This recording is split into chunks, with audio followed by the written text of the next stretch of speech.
All So I'm right. knocking on the door, I'm coming in here. Hey Brian, how are you doing? I'm doing all right.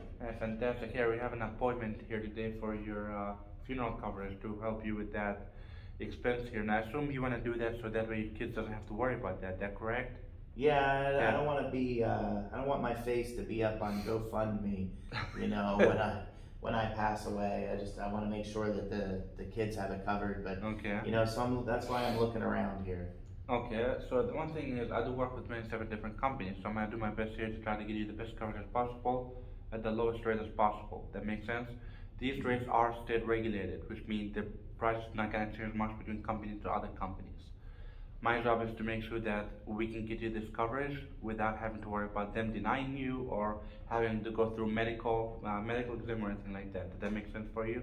Oh, so there's no blood tests or anything like No, that. that's my goal. Some company requires it, but we're gonna do our best to make sure that doesn't happen for you. Does that make sense? Yeah, that makes Okay. sense. Sure, we can see what you can do. All right. Brian, very quick. So how many kids do we have? I have two. Okay.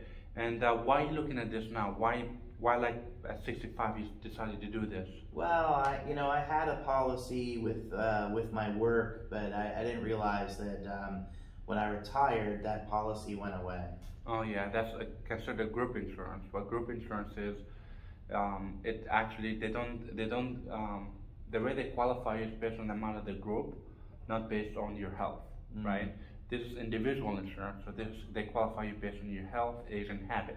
Over there, they qualify you because you're part of that group. The minute you leave that group, such as retire, fired, fall off, anything like that, you lose that coverage. Mm. So it's attractive because the price is a little cheaper over there, obviously, but you definitely don't keep that unless you want to keep working for the rest of your life. I assume you don't, right? No, no, Okay. no. But I saw it on TV. I mean, I'm not paying more than like $25 a month Yeah. for like $500,000 in coverage because I saw it. They advertised that on TV. Sure. Yeah, they advertise it on TV. That's for the accidental, though. That's what you wanted. What do you mean? What's It accidental? means you only if you die in an accident. It's not gonna cover you if you die in natural causes such as heart attack, stroke, seizure, COPD, or anything like that. It's not gonna pay out. Oh no, no. I need it to cover me no Sure. matter what. And that's my point. So personally, I'd rather give you smaller coverage that's gonna cover your funeral. Final expense. I mean, you don't need $500,000 for final expense. Let's be honest, Brian. All you need is $10,000 to cover you. Okay? Right. You don't need $500,000. Now my question for you is, do you have $10,000 in your bank account right now that's actually gonna cover your funeral expense? No, no, I don't. No, you don't. Okay.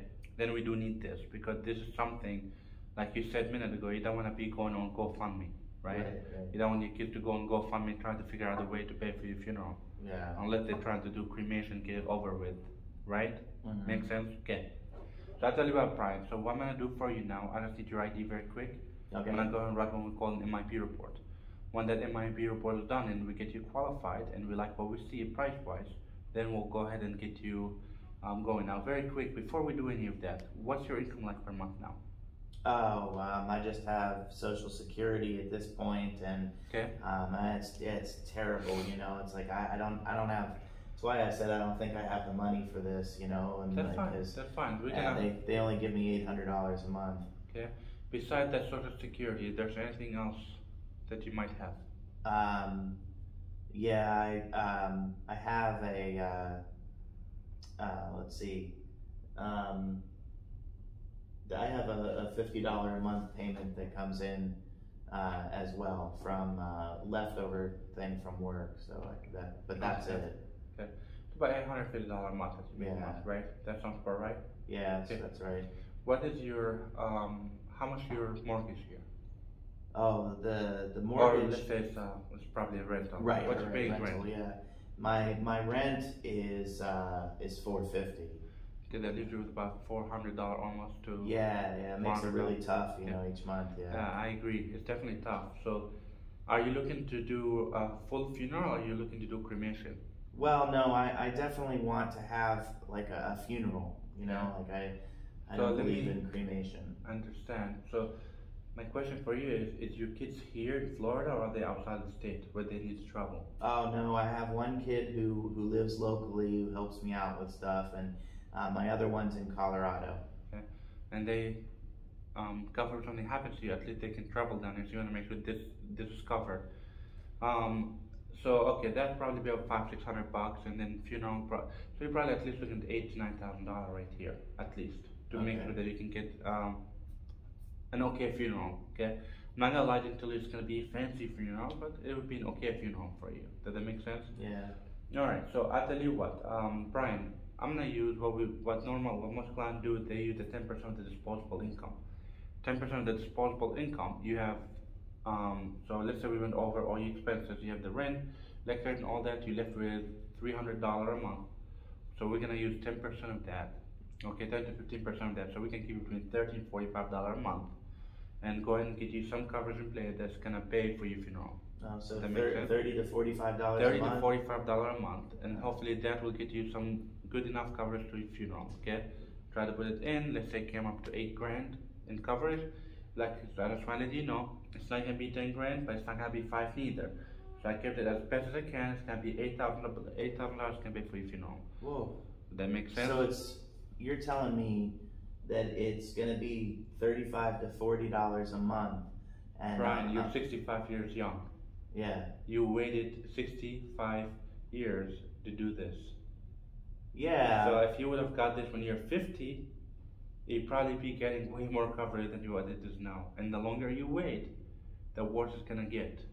That's 2. And 3, you told me your kids cannot afford your funeral on their own. So you don't want them to go on GoFundMe or try and been handled from other people just to pay for your funeral.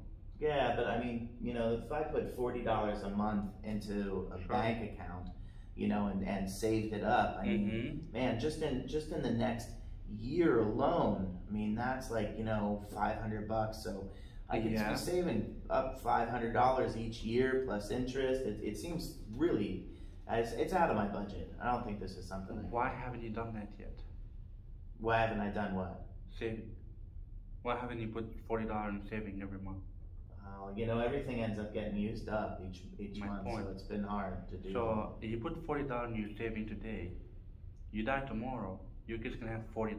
Is that enough to cover your funeral? No, clearly it's not. Okay, but you put $40 today into this coverage. You die tomorrow, it's gonna be $8,000. Do you think that's enough to cover your funeral? Yeah, I mean, it's all I can afford, so My point. So at this point, you're 65 young. You're a smoker. I'm giving you non-smoking rate for the first 4 years to make sure that you are covered. Okay, I don't see you getting that rate anywhere else. So at this point, it is not about you anymore. You're gone. You're 65 young. Okay, it's a matter of time. It's not a matter of if you use it. It's a matter of when you're gonna use this, right? And then one thing I always say to my clients, by the way, is, which I learned that from Sean Mike. If you wanna live with dignity, you better die with dignity. So do me a favor, grab me your checkbook, because this is about your kids. Yes. We need a voided check so we can run this application if you get approved. Oh, I mean, I gotta think about this. Like, I always take time. I don't ever make decisions, the day of. I always take some time and think about a decision like this, It may seem like a little bit to you, $35 or $40 a month, but to me, it's a lot. 65 years to think about this. Again, do you really care about making sure that your kids are protected or no? Yeah, of course. You yeah, do, right? No, I know I am gonna do it. I just figured, But you care about those 2 kids. Yeah, of course. You have 30 days. I'm gonna put this policy in. You have 30 days to change your mind with no obligations. I will hate for you to cancel this, but like I said, it is your dignity, it is your life, it is your choice. If you love those kids, you won't cancel, but if you don't, it will be completely up to you at this point. My job is to help those kids. So if I put in the application and you take down my credit card information, Your account and routing number. Oh, bank account? Okay, Yeah. my bank account information. And then 29 days from now, I could call the company and cancel it. Yes, you can. I hope that's not gonna be the case for you. Well, I mean, it's not what I want to do, Indeed. Okay. So, I mean, if I see you cancel, I'll tell you this, sir. I am not gonna call you. I'm not gonna ask you why you canceled. I'm not gonna even bother. Okay, I will see it as soon as you cancel. I'm gonna see notification. The one thing I can tell you, this is about dignity and about making sure your kids are covered. So at this point, I will go ahead and put the application in. You have 30 days to make up your mind. But again, when you make up your mind, don't think about it as a bill. Think about it as a protection for your kids. Think about your kids and what their situation will be when you pass. Yeah. And that's gonna hopefully help you understand what you're getting. Because what you pay is the value of this policy. Okay, $40 in your bank account, that's not valued. $4 in this is valued $8,000. So you better let's do this right now. Do you have a voided check for me very quick? Yeah, sure. I'll grab it. Thank you.